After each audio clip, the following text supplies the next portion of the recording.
Hey everybody, welcome back to our Real Estate of Mind podcast.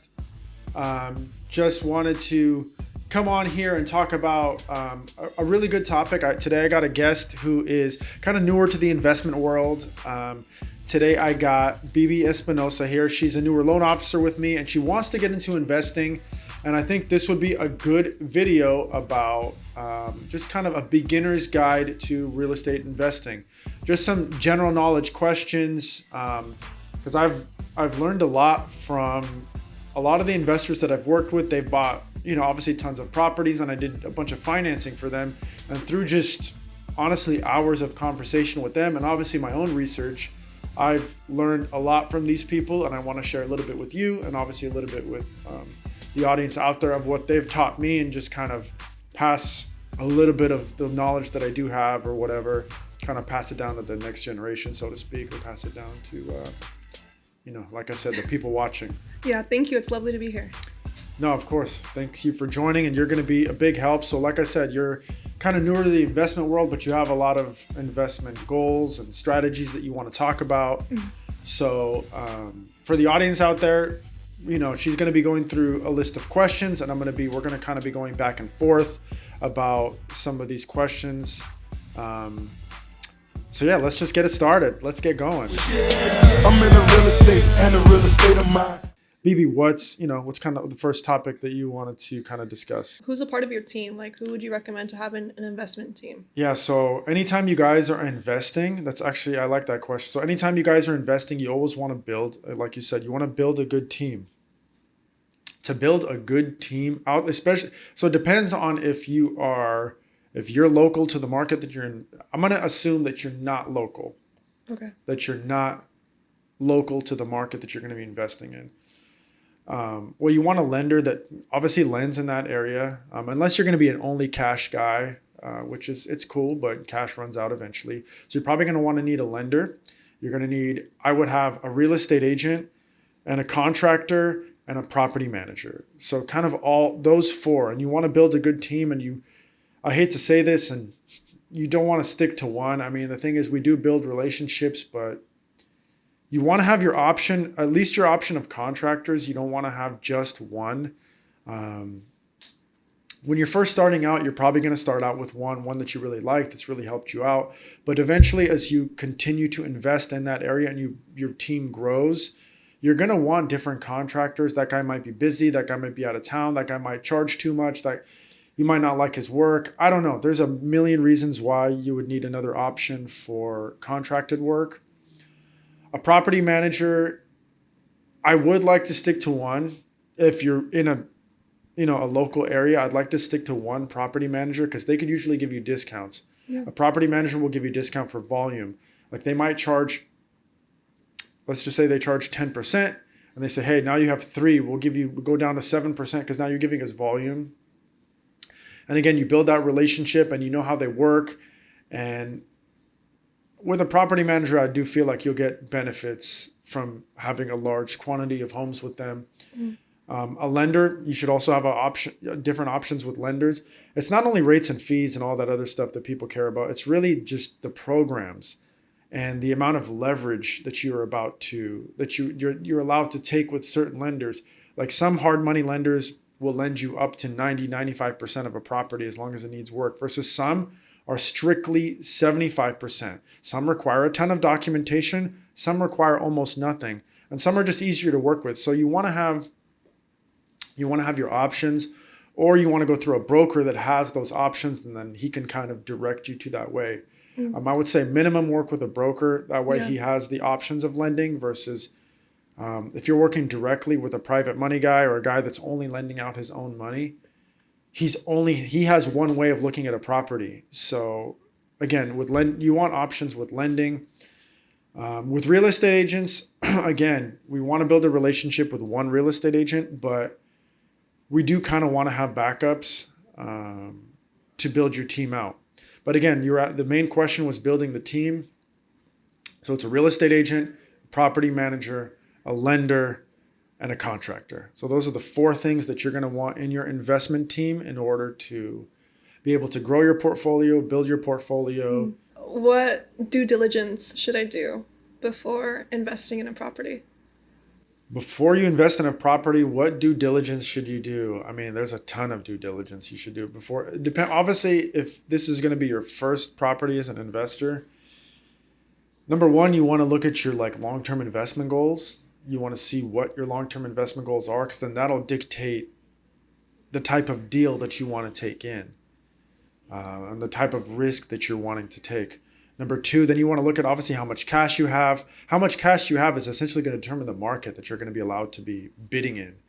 Like you're not going to be, if you have 30K, you're not going to be in Beverly Hills bidding on homes. No. So Buy where I can.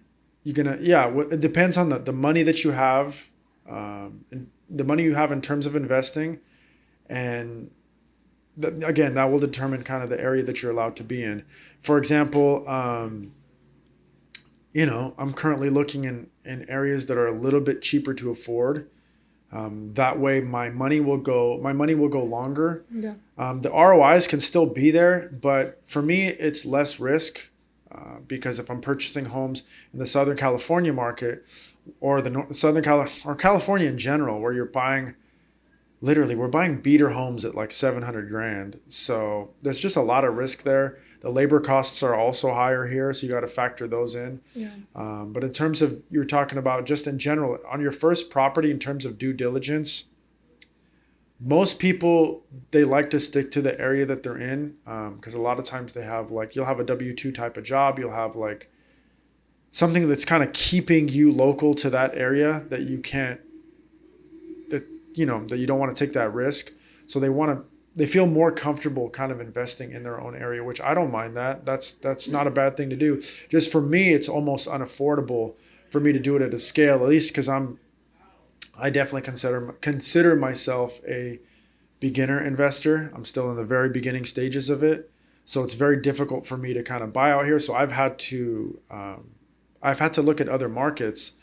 And what I've done is to look at other markets. What I've done is obviously, number one, I've contacted people. I've asked them about the area. I've looked at the employment. I want to see what employers are coming to that area to see the job growth that's going to be in that area. Eventually, if I'm going to rent that property out, I want to know that there's going to be renters and good renters. I want to know that Tesla's going to Austin. Google just sold their place in California. I think Google's going to California too. I want to know that these big employers are going to these places. I know that, so check for big employers that are coming to the area. Yeah. You're going to want to, obviously, and then check the comparable properties, right? So you're going to want to check, that's another thing where you can, when you build your team, ask your real estate agents to send you comps, but don't just trust your real estate agent. You want to trust what you find as well. So there's websites that you can subscribe to basically where you can get comps from. PropStream comes to mind. PropStream is a website where you can like search for properties, search for comps. If you're looking for properties, you could search for owners, phone numbers in there if you guys want to get creative. A lot of wholesalers use it. Or I think another one is PropWire. I don't know. I got to double check on that. But yeah, I think it's PropWire, PropStream, something like that. We can Google them and find out. But there's websites where you can get real estate data in order to do your due diligence, especially if you're not in the area. If you are in the area, then I would obviously drive by. I would, and then I would look at it. Next thing, obviously, it depends on the type of deal you're getting. If you're getting an as-is sale, you're probably not going to be able to get, you're not going to be able to back out because of an inspection issue. So when you make your offer, you're going to want to make sure you really want that deal. A lot of these as-is sales, you can't back out. They will take your deposit. So if your deposit isn't too much and you're willing to risk it and you know there's no money and you just found the foundation's busted, it's going to cost 20 grand, or the roof's caving in, it's another 15, and it just threw your numbers completely off. If you're willing to risk the money, risk it. Or risk your deposit, then go ahead and let them have your deposit, basically, on an as-is sale. So there's, again, things that you want to watch out for between as-is sale but if you're getting it on market, so on our market, like through real estate agents, there's going to be contingencies. So that's your due diligence process. You're going to have your inspector go out there. You can have a termite guy. You can have whoever you want. You can have multiple contractors go out. to the property, and that's on an MLS standard sale. The problem with the standard sales is these. If you're an investor, it's much tougher to get those. It's much tougher to get a good deal on a standard sale than it is on an as-is sale. There's a reason they want to get rid of it as is.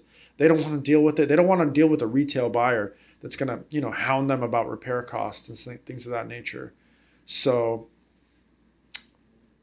in terms of due diligence, I would say it depends on the type of property that you're getting, the type of sale, the contract that you're in. If you're in a contract that allows a lot of due diligence, cool, let's do it. Let's get everybody out to the property. And let's do our numbers and things of that nature. If an as-is sale, probably better suited for more investors that are willing to kind of take the as-is sale risk and kind of are more confident in their team to kind of get the job done and get them out of this deal. And kind of more suited for an investor on the as-is side. Does house value or home value go up a lot with an ADU in the back? Or how does that affect the home value? But I was telling, it, for sure. So an ADU is going to 100% it's going to affect the value of your property. You're going from, let's just say you're going from a 1,500 square foot home. Now you're going to technically a 2,000 square foot home with an extra bedroom, extra bathroom. It's definitely going to affect your home. But one thing I want to remind you guys is that when you are building your ADU, the county will eventually reassess those taxes because now you're in a much larger property. You also just pulled permits with the city, so there's no hiding it. They know this house is being majorly upgraded. So eventually you guys will be reassessed and you're going to have to pay taxes on that updated value. You're talking about value? Yes. Values will for sure increase. How much? It depends. Totally. That's not something anybody could answer unless we see what you're actually doing and where all that. Is it local to your neighborhood that ADUs are being built? Is it like, is there like homes that already have ADUs, things of that nature? I would look at those. It's still a residential property.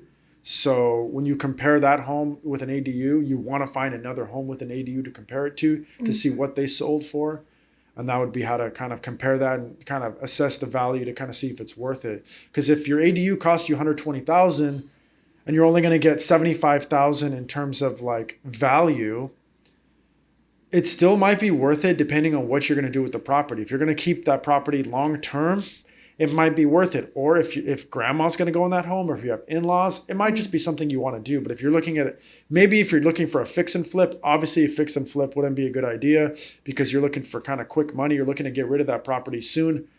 So an ADU that cost you $120 but only was worth $75, on a fix and flip, it wouldn't be a good idea. But long term, there's other long-term benefits to having an ADU. It's just an extra space to live in general, right? So, anyway, that's kind of. Yeah, I was actually kind of concerned about the property taxes, and that aspect. Yeah, be careful. The property taxes, they're going to go up, and depending on where you're at, they can go up a lot. Yeah, depending on the size of the unit. But I mean, I know people building like 2-bedroom ADUs. I mean, that's a big ADU. A 2-bedroom, 1-bath ADU.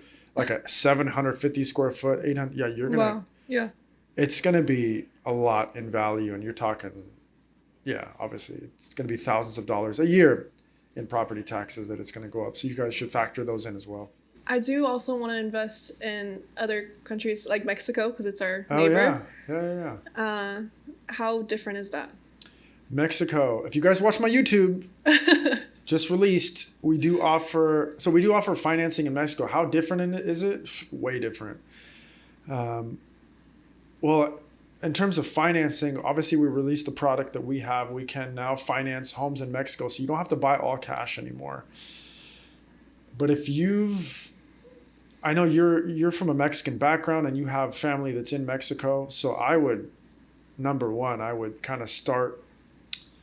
I would start asking them about their areas and kind of what cities are good there, and maybe they can assist. But I would say it's the same thing that you would do in the United States. Nice. You would build a team, and then you would ask your team, because you're not there. It's the same as if you're, in California investing in New York, or California investing in Florida, or Florida investing in Indiana or Ohio.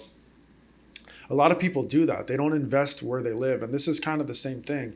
You now know a good finance person. You can get financing through us. All the financing will be legit. You'll have insurance. So the financing will be set. You own the property. That's done. Now you just need the property managers in Mexico. Mexico is way more friendly to the short-term market than the United States is. The United States is cracking down. We were just talking about short-term rentals. The United States is cracking down on short-term rentals, where Mexico, a lot of the areas in Mexico, especially the places we like to visit, these are resort areas. So they invite tourists. They want Airbnbs. They want really nice housing there for the tourists that come. That's a good thing and the bad thing. I think the market's really getting flooded with these Airbnbs. That's actually the problem. You're starting to have to come down in price.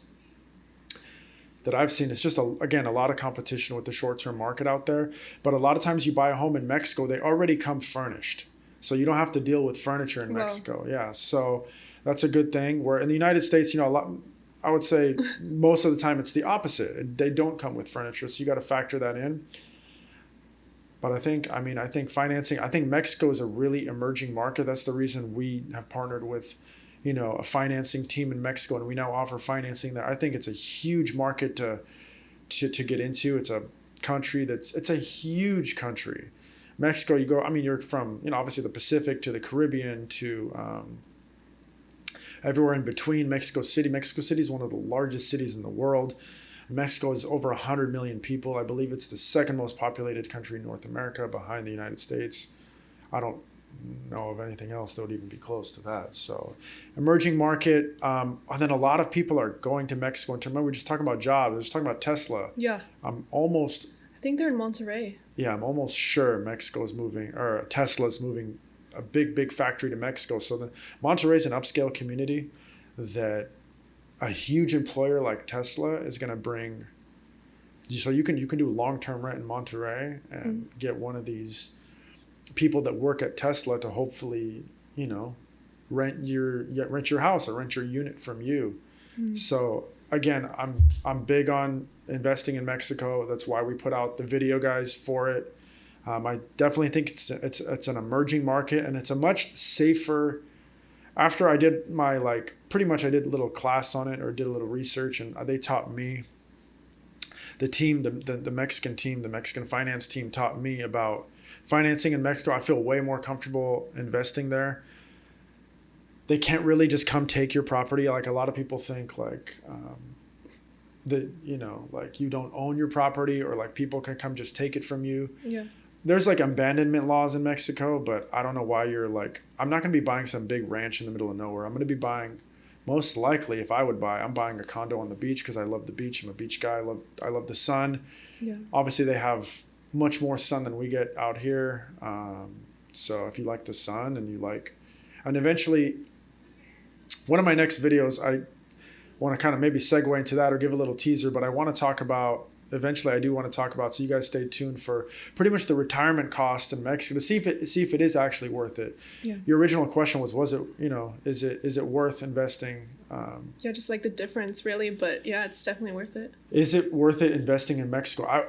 You'd have to do your specific numbers, but we'll talk about retirement because it's going to factor in, is it worth retiring in Mexico versus retiring in a lot of big areas here in the United States. Arizona and Florida is where, because it's a lot of good sun out there, or sun most of the year. So a lot of people are kind of going towards those two areas to retire, and they are a little bit cheaper than Southern California and New York.